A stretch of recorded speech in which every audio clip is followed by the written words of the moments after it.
Madam గారు చెప్పండి. జగన్మోహన్ రెడ్డి గారు మొన్న ఓడిపోయిన తర్వాత ఆయన చేసిన వ్యాఖ్యలను ఎలా చూస్తారు? అది చెప్పేముందండి. ఒకసారి రామోజీరావు గారికి సంతాపం తెలియజేస్తున్నాం ఈరోజు. ఆయన చనిపోయారని తెలిసింది. ఆయన ఆత్మశాంతిగా ఉండాలని ఆ దేవుడిని కోరుకుంటున్నామండి. అలాగే ఏంటండి ఇప్పుడు జగన్ గారి గురించి మీరు అడిగింది? జగన్మోహన్ రెడ్డి గారు నేను అన్ని పథకాలు చేసినా నన్ను ఓడించారు. అంతకుముందు ఏమన్నాడు? గత ఎన్నికలు జరిగినప్పుడేమో అయ్యో! పోలవరం కట్టలేదు. అయ్యో! ఈ ఇది ప్రత్యేక హోదా రాలేదని వ్యంగ్యంగా మాట్లాడాడు. అవును. ఇప్పుడైనా ఓడిపోయిన తర్వాత బేదగా నన్నే ప్రజలు మోసం చేశారు. ప్రజల వల్లే నేను ఓడిపోయాను. అందరు ప్రజలకు నేను అంత సేవ చేశాను. అన్ని డబ్బులు ఇచ్చాను అని చెప్తున్నాడు. దాన్ని ఎలా చూస్తారు? అదే అండి. ఆయన అసలు టీవీలోకి వచ్చి ఆ మీడియా ఫస్ట్ టైం ఎప్పుడో గెలిచినప్పుడు పెట్టాడండి. మళ్ళీ 5 సంవత్సరాల తర్వాత మళ్ళీ మీడియా సమావేశం పెట్టి నన్ను ప్రజలే ఓడించారని వగలవగల ఏడ్చినట్టుగా పేస్ పెట్టుకుని మాట్లాడుతున్నారు. ఇదైతే చాలా తప్పండి. వాళ్ళ ఎమ్మెల్యేలు, ఎంపీలకే ఆయన పర్మిషన్ ఇవ్వడం. ఈయనెళ్ళి వాళ్ళెళ్ళి ఆయన కలవాలంటే మధ్యలో సజ్జలని, వాళ్ళని, వీళ్ళని అడ్డమంట. గంటల కూర్చోబెట్టి బయట పంపేవాళ్ళంట. నువ్వు ప్రజల్నే తప్పు పడుతున్నావంటే నిన్ను ఎలా తప్పు పట్టాలి మేము? ఈ 5 సంవత్సరాల్లో నువ్వు చేసిన అరాచకానికి నీకు తగిన గుణపాఠం చెప్పారు ప్రజలు. నేను ఎందుకు ఓడిపోయానో నాకు తెలుసు, ఆ దేవుడికి తెలుసు అని మీరు చేసిన తప్పును ఆ దేవుడి మీద కూడా వేస్తున్నారు. ఇదైతే మాత్రం చాలా తప్పండి. మీరు ఆ మాట మాట్లాడటం. మీరు చేసుకున్న దానికే మీరు అనుభవిస్తున్నారు అంతే. అసలు అది తప్పుడు మాటలు మాట్లాడటం అండి. ఎవరో చేశారు అంటున్నావు. ఎవరు చేశారో చెప్పు నువ్వు. వెళ్ళి ఆ మోడీ గారి దగ్గర నువ్వు మాట్లాడదలుచుకుంటే ఏదన్నా ఉంటే అది ఎవరి చేతిలో ఉంటుందండి? అది మన చేతిలో ఉండేదేం కాదు కదా. ప్రతిపక్షంలో బాబు గారు ఉన్నారు, గవర్నమెంట్లో నువ్వున్నావు. ఏది చేయాలన్నా నువ్వు చేయగలుగుతావు. కోర్టుకు వెళ్లకుండా మేనేజ్ చేయగలిగింది నువ్వు. అవతల వాళ్ళని అలా ఆయనకు చేతనైంది అదేనండి. వాళ్ళు అబద్ధం చెప్పి 5 సంవత్సరాలు గడుపుకొని వచ్చారు. ఇప్పుడు ఓడిపోయారు. జనాలు తెలుసుకుని నిద్రలేసి ఆంధ్రాని బాగు చేసుకుందామని గెలిపించుకున్నారు కూటమిని. అది ఈయన చూడలేక ఇప్పుడు ఓడిపోయారు కాబట్టి ఇలాంటి మాటలు మాట్లాడుతున్నారు. అది ఇంకెలా చూసేదండి? వాస్తవం చెప్తున్నారండి వాళ్ళు. కొంతమంది బయటపడి మాకు ఇలా అవమానం జరిగింది, ఇలా మమ్మల్ని కూడా కలవనివ్వలేదు, మాట్లాడనివ్వలేదు అనే మాట చెప్తున్నారు. అది ఆయన చెప్పింది వాళ్ళు వాస్తవం చెబుతున్నారు. నువ్వు అలా చేసావు కాబట్టే నువ్వు ఏ ఎమ్మెల్యేని గెలిచావు, ఏ ఎంపీని గెలిచావు, ఎప్పుడు ప్రెస్ మీట్లు పెట్టావు, ఏం మాట్లాడావు, అసలు ఎవరిని నువ్వు లెక్క చేయలేదు. ఒక నియంత పాలన చేసావు, అనవగించావు. ఇప్పుడేమో వాళ్ళు మోసం చేశారు, వీళ్ళు మోసం చేశారని ప్రజలను తప్పు పడుతున్నావు. ప్రజలు నీ ముఖాన్ని చీ అని ఉమ్మేసినా కూడా ఇంకా ఆ మార్పు మాత్రం రాలా మీలో. రాష్ట్రానికి ఇప్పుడు ఒకప్పుడు మరి ఆయన ప్రత్యేక హోదా తెచ్చేస్తాను, నేను పోలవరం కట్టేస్తాను, చంద్రబాబు ఏమి చేయలేకపోయాడు అని కాలేజీలకు వెళ్ళి స్టూడెంట్ని కూడా రెచ్చగొట్టి ప్రత్యేక హోదా అన్నాడు.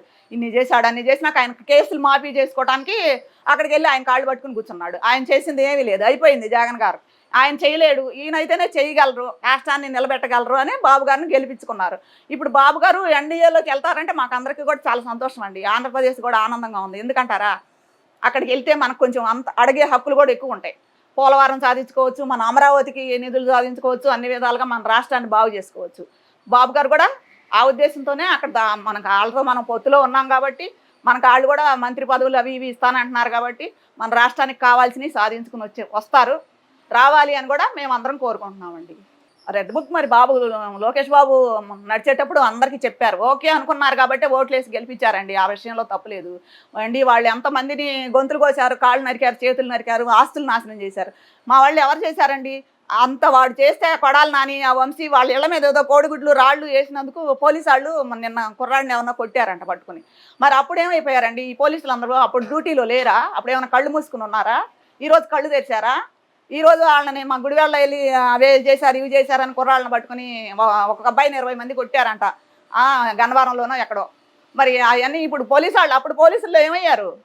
అప్పుడు ఎందుకని ఆయన దగ్గర వంగుని కూర్చున్నారు మీరంతా? ఇప్పుడు ఎలా కళ్ళు తెరిచి మాట్లాడుతున్నారు?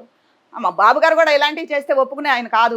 మా వాళ్ళు ఎవరన్నా కొట్టారా, నరికారా, మీకు మళ్ళీ ఏమైనా చేశారా? అవి ఏం చేయలేదు కదా. కోపం అనేది ఉంటుంది కదండి, మేము కూడా మనుషులమేగా. మాకు అప్పచెప్పినా చాలు, మేము కూడా వేస్తాం. ఇప్పుడు కొడాలి నానికి మేము కూడా తలో దెబ్బ కొట్టాలని ఉంది, మా కోరికగా ఉంది. వాడు దొరకట్లేదు అంతే. వాడు చేసిన దానికి అది పెద్ద పనిష్మెంట్. రెడ్ బుక్ అక్కడికి పోదండి. తప్పు చేసిన ప్రతి వాడిని లోకేష్ బాబు వదలడు. లోకేష్ బాబు ఏంటి, గవర్నమెంట్ కూడా వదలదు. వాళ్ళ డ్యూటీ వాళ్ళు చేసుకుంటారు. పోలీసు వాళ్ళు సవ్యంగా డ్యూటీ చేస్తారు, లేదంటే మేమే చేస్తాం. అది చాలా మంచి నిర్ణయం అండి. బాబు గారు ఇప్పటికైనా మారారు. ఇప్పటికైనా అలా వాళ్ళు వెళ్ళిపోవటం ఏంటండి, పారిపోవటం ఏంటండి తప్పించుకుని? వాళ్ళు చేసిన తప్పులన్నీ బయటికి రావాలంటే వాళ్ళు ఇక్కడ ఉండాలి కదండి, అన్నీ లెక్కలప్ప చెప్పాలి కదండి.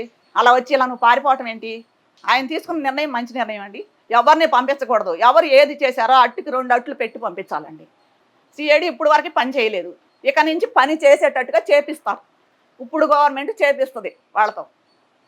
అందుకే ఆయన కూడా సెలవు మీద వెళ్ళటానికి వీలు లేదని చెప్పేసి ఆపేశారు. సెలవు పెట్టి పారిపోవటం ఏంటండి? నువ్వు తప్పు చేసావు, కనీసం తప్పు అయిపోయిందని చెప్పి ఇప్పటికైనా ఆయన కాళ్ళ మీద పెడితే క్షమిస్తాడు. అది కాదు కదా చేయాల్సింది. నువ్వు పారిపోతావు, దేశం వదిలి పారిపోయినా పట్టుకొస్తారు ఎక్కడికి. మీరు చేసినవన్నీ పక్కా తప్పులు, అబద్ధాలు. ఆయన చెప్పాడు, నువ్వు చేసావు, అయిపోయింది. ఈరోజు ఆయన ఏమో నిన్ను వెనకేసుకు రావట్లేదుగా. జగన్ గారు చక్కగా ఉన్నాడు ఇంట్లో కూర్చుని. నాశనం అయిపోయింది మీరు, మీ ఉద్యోగాలు పక్కన పోయి పెట్టుకునేది రేపు. ఇవన్నీ మీరు ఆలోచించుకుని ముందు చేయాల్సింది. 5 సంవత్సరాల నుంచి మా వాళ్ళందరినీ మీరు అలా చేశారు. లాస్ట్ బాబు గారిని అరెస్ట్లో కూడా మీ తప్పు ఉంది. మీరు ఎక్కడికి పోతారు? ఇంకా ఇవన్నీ తప్పించుకుని ఎలా పోతారు మీరు? అసలు అలా పోవటానికి ఆంధ్ర జనం కూడా ఇష్టపడట్లేదండి. వాళ్ళందరికీ పనిష్మెంట్ ఇవ్వాల్సిందే. మేము కూడా అదే కోరుకుంటున్నాం బాబు గారిని. మహిళా మణులు మొత్తం అండి, పల్లెటూరు అని టౌన్ అని లేదు, ఎక్కువ 90% తెలుగుదేశానికి వేశారండి. అదే కూటమికి వేశారు. ఇటు జనసేన అభిమానులు అవనండి, తెలుగుదేశం అభిమానులు అవనండి, బీజేపీ అంటే పెద్దగా లేదు, లేకపోయినా సరే మాతో పొత్తులో ఉన్నారు కాబట్టి వాళ్ళకి కూడా వేసేసారు ఎక్కడ పడితే అక్కడ. అట్లాగే అందుకే ఆ గాల్లో అలా అప్పుడు పవన్ కూడా 21 కొట్టుకొచ్చారంటే అదే అలా కొట్టుకొచ్చేసారు. లేడీస్ అందరూ సపోర్ట్ చేసి, లేడీసే కాదండి, ఆంధ్రప్రదేశ్లో ఉన్న వాళ్ళందరూ ప్రతి వాళ్ళు ఆలోచించారండి. నాశనం అయిపోతుంది, ఇప్పటికైనా బాగు చేసుకోవాలంటే చంద్రబాబు గారిని పెట్టుకోవాలి మనం. ఆయన వస్తేనే ఈ అప్పుల రాష్ట్రంలో మళ్ళీ నిలబడగలుగుతాం, మన బిడ్డల భవిష్యత్తులు బాగుంటాయి అనే ఆలోచనతో ఆయన్ని గెలిపించుకున్నారండి. అందరికీ, ఆంధ్రప్రదేశ్ ఆడపడుచులు అందరికీ కూడా మా తెలుగు మహిళల తరపున కృతజ్ఞతలు మేము కూడా తెలియజేసుకుంటున్నాం. మేము మనశ్శాంతిగా ఉన్నాం. 5 సంవత్సరాలు ఒక రాక్షసుడితో పోరాడామండి. ఇప్పుడు మాకు చాలా హ్యాపీగా ఉంది, చాలా ఆనందంగా కూడా ఉంది. అందుకే మొన్న మేము కౌంటింగ్ రోజు కూడా మాకు ఒళ్ళు తెలియకుండా డ్యాన్సులు కూడా చేసామన్నమాట.